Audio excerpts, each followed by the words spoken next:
What's up, guys? Welcome back to another episode of the Be Better podcast. I'm your host, Harrison Orr, and it's my mission to help people optimize their health and their performance and live to their highest potential, sharing my lessons, my story, and everything that I've been doing in life through business, through coaching, through my health and journey as a father and a husband to help you just be better so that you can take my lessons, skip the scar, and just be better faster and get to your potential even sooner.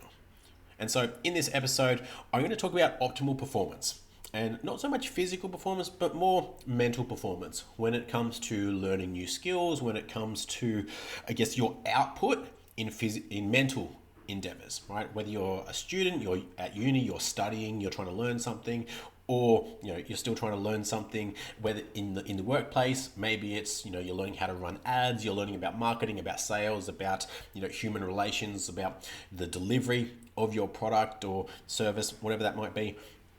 There's always going to be times where we need to be switched on. We want to have that optimal focus, that optimal brain power.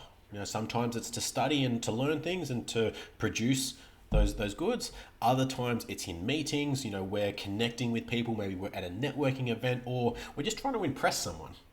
We don't want to be that guy that's what was I going to say? Oh, it's just on the tip of my tongue. That guy that can barely string a sentence together. Nobody likes feeling like that. We want to be that guy that can, or that person, I should say, this is not just for guys, that person that can articulate themselves precisely and smoothly and communicate effectively. We've all been in the presence of someone that is a great communicator, that's a great storyteller, and they could be telling you or talking about the most trivial thing, but they just have you hooked. You're just so engrossed in what they have to say. Maybe it's their tonality, maybe it's their animations, maybe it's just the words that they use, but it's very engaging to be with those people. And so maybe that's a form of performance, a performance as well as being able to communicate in that fashion. Because ultimately communication is everything. Whether it's in your personal life, with your partner, with your kids, with your friends, with your social group, or it's with yourself, your own language inside your own head, how you communicate there, if you're using negative language, if you're using limiting beliefs, or if you're using positive, optimistic, open-minded language, is going to be a big difference in terms of how you think, how you feel, how you act, and consequently what you achieve in life. But then dialing this back to what optimal performance looks like. I think I used to be of the belief that to perform more, if I've got a big day of things that I need to achieve, I've got a huge list, I need to be productive, I need to be highly efficient today, I need more energy. Regardless of how I slept, I want more energy. More caffeine, more stimulants, more nootropics, whatever it is. I just need that, and it'll help me go. And what I very quickly realized, because I used to be a chef and a personal trainer face-to-face. So I could have that ridiculous amount of artificial energy and just burn it off, because I could stand around, I'd jump on this, I'd lift some weights, I'd move some stuff around, and having that energy in those spaces kind of served me. It was fine. I was doing 20,000 steps a day on a lazy day in that space. Walking around the kitchen all day on your feet, plus running a gym class, running PT sessions, you're always on your feet, you're always moving. You burn that energy pretty damn quick. But you take that same level of caffeination and stimulants and then sit at a desk, or even standing at a desk, but staying in the one space, and then trying to use your mental power to either communicate or to figure out whatever it is you're trying to work on, then that application doesn't quite work anymore. I don't know if you've tried this before, but I know if I have too many coffees, literally more than two is my limit. Any more than that, and if I'm sitting down trying to work, I have a focus of about an hour, maybe. An hour, and then after that, I get irritable, fidgety is probably a better word. I want to move, I want to do something.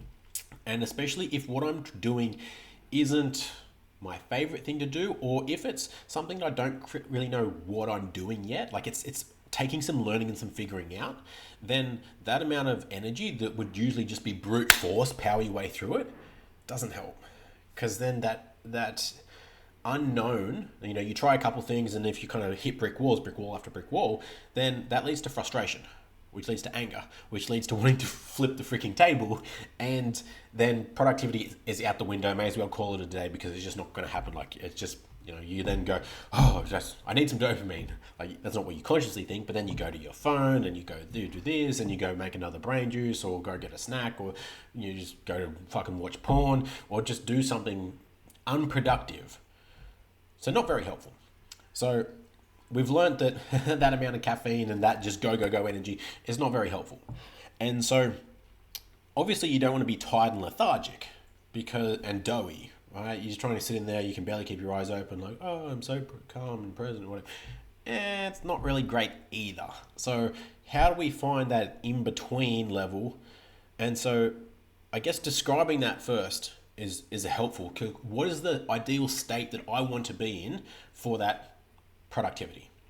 And so a good place to start for you might be, when was the last time that you felt like you were hyper productive? Like, when was the last time that you felt that you were really focused, that you were really effective, that you were really productive, and you were just in the zone, so to speak? What was that feeling? What were your energy levels like? What was the morning like that led up to that? What were your habits that got you to that space? Like, being able to articulate and put some labels to how you want to feel, how you need to feel for that level of productivity and that level of performance can be helpful. So for me, I know I need to be present. Present is number one, which means I'm not on my phone. I'm not listening to music. That was a huge freaking mindset shift for me, because I used to be one of those people like, oh, I'll listen to background music, whether it was binaural beats or a certain frequency, or the Batman soundtrack used to be very low-key motivational, like very helpful in that space. And again, from one of my role models right now, Alex Hormozy, he's like, work in silence. Let your brain think and focus on what it's doing instead of adding these distractions. And like, not even shitting you, I now work with earplugs and nothing playing in them, but I like double layer that. So I hope you can't hear it right now, but there's construction like 20 meters away next door, building this 7-story apartment building, and it's like noisy all day. So in the apartment, it's either that or Jax, my son, making a ruckus, just being a child, basically. And so there's a lot of noise pollution often around. And putting those earbuds in, putting the headphones on, creating as close to dead silence as I possibly could was insane. Like, my focus, I could hear my thoughts. Like, before, some subconscious thoughts were, oh, just go have a snack, go check your phone, go do this, oh, I should do this, I should do that. Like, there were subconscious thoughts, and then I would just find myself going and doing these things. Now, that is not so much a subconscious thought, it's almost a, like, oh, we should do this, no, fuck off. Oh, what about this? No, fuck off. We're doing this. And it enabled me to be so much more efficient in what I was doing, because I was so focused. Instead of listening to this and then listening to the music and doing whatever, I was just, cool, I'm doing this. Boom. Super effective. And so if that's one takeaway, if that's the only takeaway that you get from this podcast, then I hope you implement it, because it's super cheap. Obviously, earplugs are like a couple bucks from the chemist or petrol station, wherever you get them from, or Amazon, whatever. And it will be a game changer for you. 100%. So block that out. And so I need to be present as part of my focus state. Awesome. What else do I need to be? I need to be alert, right? I need to be alert, not in a stressed and like super energized state, but I need to be an alert and a focused state. Awesome. So for me, that comes from expending myself, testing myself earlier in the morning. So in the morning, I like to, when I get up, I either like to go and train, go have an ice bath, whether training's whether at the gym or some cardio or at the ice bath, something like that, where I feel like I've challenged myself physically, I've gone up, I've come back down, I've eaten, I've nourished my body, I've got my brain juice, which means I'm here, and my water, of course, which ultimately means I'm set up. I don't have to leave for the next 2 hours at least, which means no excuse. Don't have to get up and make a drink. Don't have to, fuck off. Don't go. You don't have to go to the bathroom yet. Don't have to do anything like that. I'm exactly where I need to be, which removes any of those little things of, I just need to do this, just need to do that. Those little distractions that we kid ourselves, and we get rid of those. And with that alertness comes focus as well, because I'm focused on what I need to do. And then the third pillar, for me personally, is the precision in what I need to do. What I need to do and what I need to achieve set out as well. Because even if I've done everything that I just mentioned, and I sit down and I'm like, cool, I'm ready for some deep work. What am I going to do? Right? Am I going to do marketing work? Am I going to create some ads? Am I going to read? Am I going to do some research in some other area? Am I going to do, make content? Am I going to do this? What am I going to do? And then that leads to, well, cool, let's open the tabs. What were we at last time? There's 20 tabs, open this, that, the other. Not very helpful, not a great approach, because then you fuck around for 20 minutes. If you get back on track, sometimes it's even longer than that, and then you've just killed so much time. So being able to sit down and block out my day of, cool, block 1 is record the podcast. Block 1 is record the podcast and record content. Block 2 is edit and post the content, right? And this, awesome. I know exactly what tabs I need, what tabs and softwares I need open, what I'm going to do, and what the outcome by the end of that block is. If I haven't finished recording the podcast, if I do not have that file ready to edit, I have not achieved my result. If I have not posted that podcast or scheduled it in social media apps or anything like that, I have not achieved my task. And so it becomes really easy to measure my effectiveness, because then I can look back and say, well, did I achieve everything that I needed to? If I did, awesome. I was in the state that I needed to be as effective as I needed to be that day to get everything done, because I got everything done. Beautiful. If I did not get things done, why not? Unless something came out of the woodwork that I didn't foresee, maybe there was an emergency, maybe I had to go pick Jax up from daycare, maybe something else became more urgent that needed my attention. Unless any of those things happen, then it's on me why it didn't get done. Was I distracted? Was I just procrastinating? Was I lazy? Did I not just stick to the plan? What happened? Because then I can review on that. And so clearly, I wasn't in the right state to work, or I just was not disciplined enough. And so with that, it becomes a lot easier to formulate the recipe to that high level of productivity. If you know what state you want to be in and how to get into that state, and you know what work you need to do and what outcome you need from that, you can then plan accordingly and set better goals. And then also, as you go, challenge yourself. Okay, sweet. Well, I'm getting way more efficient at editing now. Instead of taking me, an hour to edit a podcast, it's taking me 40 minutes, then 30 minutes, then 20 minutes. And as I'm recording more podcasts, I'm getting better at articulating myself and communicating. So those podcasts don't need as much editing. So that reduces that time as well. I don't have to take as many takes. I don't have to edit so much. And so your time becomes shorter. Your effectiveness becomes so much higher. And then you can either do one of two things. Awesome. I've got more time to do what I want. I can go spend time in the sun. I can go meditate. I can go, socialize, do whatever I want that fills my cup up. Or I can push the boundaries of, cool, what else can I get done? Instead of filming one, why not try film 2 or 3 podcasts back to back? Instead of doing this in 2 hours, why not cut it down to 90 minutes to 1 hour? And then challenge yourself as to how much you can actually get done.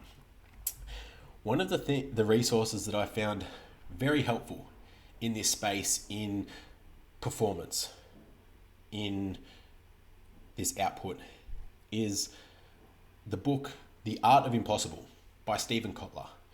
If you haven't read it, haven't heard of it, I highly recommend checking it out. And it's on the flow state. So if you're not familiar, the flow state is what some people might refer to as being in the zone. Just when you're in that space, be it, a lot of people refer to the zone as, in athletic terms. When you watch a game, like a sporting match, and you're just like, this person is just on fire. Like, they can do no wrong. Like, they could take a fucking they could take a shot from anywhere and swish it.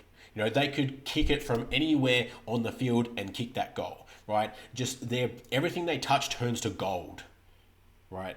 And that state is what Stephen Kotler refers to as the flow state, where you're so just present in the moment and your flow just effortlessly and almost perfect, because you know exactly where you need to be in your environment to make that catch, to kick that footy, to be in that play, to execute like your role.